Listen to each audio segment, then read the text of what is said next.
The Open Championship has been contested for over 160 years, but on only 3 occasions has it been played somewhere other than Scotland or England. Each time, in 1951, 2019, and 2025, it's gone to just one place, the Dunluce Links course at Royal Portrush in Northern Ireland. Opens held at Royal Portrush hit different. The dunes seem bigger, the contours wilder, the colors more intense. Fairways pitch and zag through tall, shaggy sandhills, making turns along the North Atlantic bluffs. Portrush is visually stunning, but extremely demanding. It is the essence of links golf in the Emerald Isle. This is every hole at Royal Portrush. Few opening holes in major championship golf are more frightening than the first at Royal Portrush, with out of bounds both left and right. Even drives placed safely in the fairway face an uphill shot over a cavernous bunker to a rolling green that plummets away on the left. In the 2019 Open, local favorite Rory McIlroy, who once shot 61 here as a junior, pulled his opening tee shot out of bounds, then took an unplayable lie left of the green on his approach, and walked off with an 8, later missing the cut by a stroke. Portrush's par 5 second hole makes even the longest players grind through difficult choices. OB threatens the drive on the right, and pot bunkers form a gate in the fairway at 290 yards. 3 more deep bunkers in the second landing zone set up a go, no-go decision, and a new green built in 2016 by British architects Martin Ebert and Tom McKenzie, 40 yards beyond the original, tapers left off a large dune. The green may be reachable in 2 for some, but plodding through the hazards in 3 shots is the prudent strategy for most. The high tee at the par 3 third gives players a commanding view of the Dunluce course, named for nearby Dunluce Castle, the ancient home of the Lords of Antrim. The shot plays to a green that sits up above its surrounds. This is quintessential Portrush, where offline shots tumble into bowls and bases below the surface, leaving touchy little recovery shots. Shane Lowry found the green and birdied the hole in the 2019 Open, kick-starting his defining Saturday course record 63 that gave him an insurmountable 4-stroke lead going into the final round.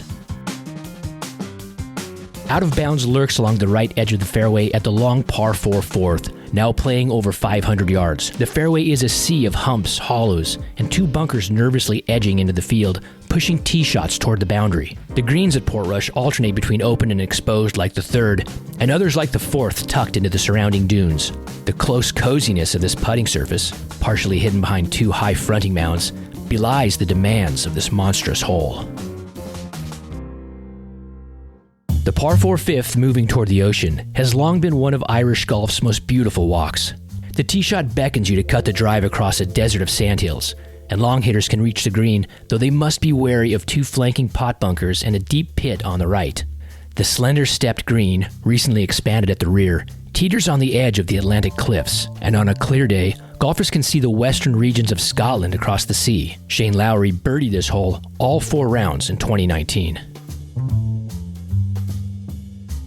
Compared to most courses in the open rotation, Portrush has few bunkers, less than 60 overall, and its primary defense is ground contour, penal rough, and brilliantly shaped greens. At the 6th, bunkers aren't needed, since missing the valley short or into the depressions left or right leaves the kind of awkward recoveries that are often more difficult than sand shots, nibbling away strokes from even the best players.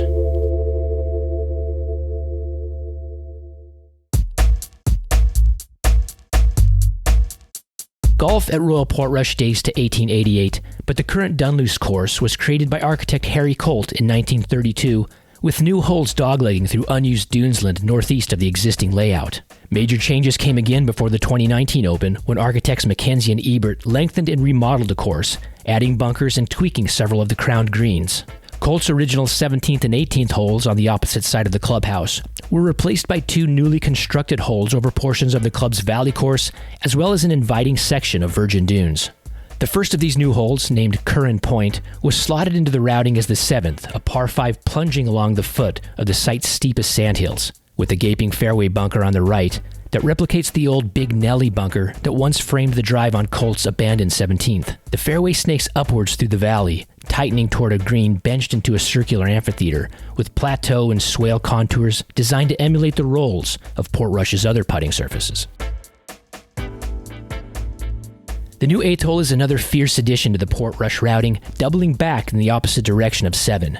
It was carved out of a field of sandy moguls that were melted down to form a playable fairway, and strong players will try to cut the corner in certain winds to set up short pitches into the green.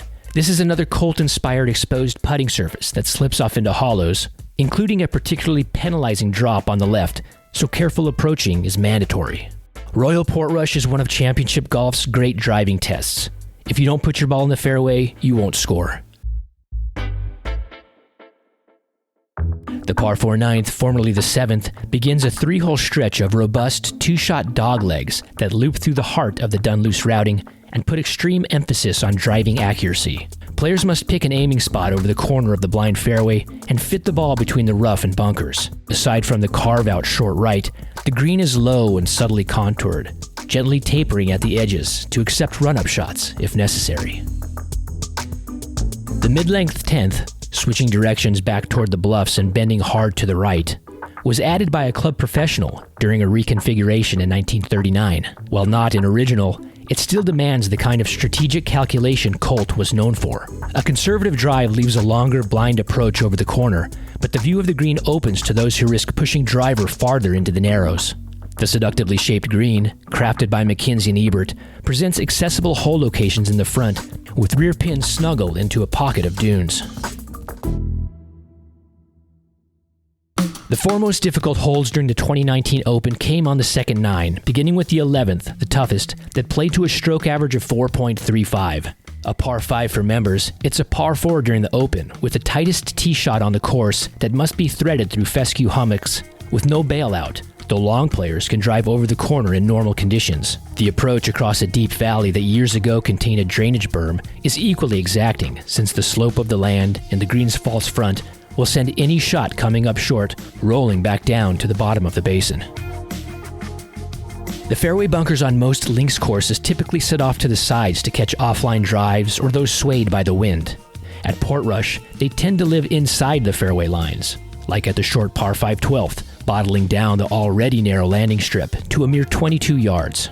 The hole moves straight over mild terrain, and with little danger around the convex Pinehurst-like putting surface other than a small water canal lurking short right, you can get an aggressive second shot on or near the green if drives can find the fairway. This was the easiest hole in relation to par during the previous Open. The downhill 13th continues to advance Royal Portrush's case for having one of the best sets of par 3s in all of golf. Playing off a high shelf, the tee shot drops nearly 100 feet to a gorgeous green surrounded by 5 deep bunkers. Hole location matters. The green falls away slightly toward the back, so it's difficult to get shots close to front flags, especially a newly expanded front left position. This was the only green from the original layout that Harry Colt kept. The personality of a golf hole is sometimes defined by a great or fearsome hazard. That's the case at the par 4 14th, where a 10-foot deep bunker left of the green impacts the thinking all the way back to the tee. The problem on the approach is the threat of the bunker, but also how the narrow green pours shots into it off the left edge and repels shots away from all the edges, so the effective size of the putting surface is about 70% of the actual size. This made the 14th the hardest green to hit in 2019 and only fractionally less difficult than the 11th. Heading back north into the Big Dunes, the 15th gets its name, Skerries, from the rocky islands visible off the coast. The drive, uphill to the platform fairway, is one of the few that gives players a choice off the tee. Either take a more direct but volatile line up the left side of the dogleg, or a safer line to the flatter right portion of the fairway. From either side, it sets up one of Ireland's most breathtaking short shots down to a green framed in the dunes against the North Atlantic backdrop, yet not without peril as the small putting surface topples off the right and into a pot bunker on the left. The long 16th has one of the most apt names in golf, Calamity Corner. Curling around a ravine that plunges over 50 feet, it's arguably the most dramatic and intimidating par 3 not set on a body of water. Golfers might prefer there were water to the right. They could at least take a drop if they hit into it. Here, if they go right, they have to go down into the crevasse and find it and play it, where it might take 2 or even 3 shots to get back to the high ground. Almost everyone, even the pros, bail left at Calamity Corner. The drive at the 17th is played straight out toward the aiming pole in the distance, and when the turf is firm and the wind is helping, tee shots can roll past the crest of the fairway and down the hill to leave approach shots of just 100 yards. Mackenzie and Ebert added a bunker at the bottom of the hill on the left to keep things honest, but the hole's best defense is the green that backs up to the 13th, with the putting surface broken by spines and waves that create tight, precise hole locations. The tough 18th with out of bounds running down the left has always been a consequential hole, even when it was the 16th. In the 1951 Open, Max Faulkner began the final round with a 6-stroke lead, but bogeyed 3 of the last 4 to open the door for Argentinian Antonio Cerda, who'd cut his lead to 2. But at the then 16th, Cerda pulled his drive left, where it came to rest against a fence, then struggled to a double bogey 6, ultimately losing to Faulkner by 2. Playing as the third most difficult hole in 2019, the drive is hit directly toward the OB line, so many players will club down for safety, then hoist longer clubs over the cross bunkers into a smooth green that spills into yet one more low chipping basin on the left. That's the story with Royal Portrush, a course of spectacular beauty and indomitable challenge. Its dogleg fairways, golden fescues, strategic bunkers, and confounding contour make it menacing for professionals and mesmerizing for everyone else. 68 years passed before the Open Championship came back to Portrush. Then, only 6 until it returned again. That's about as long as we should have to wait.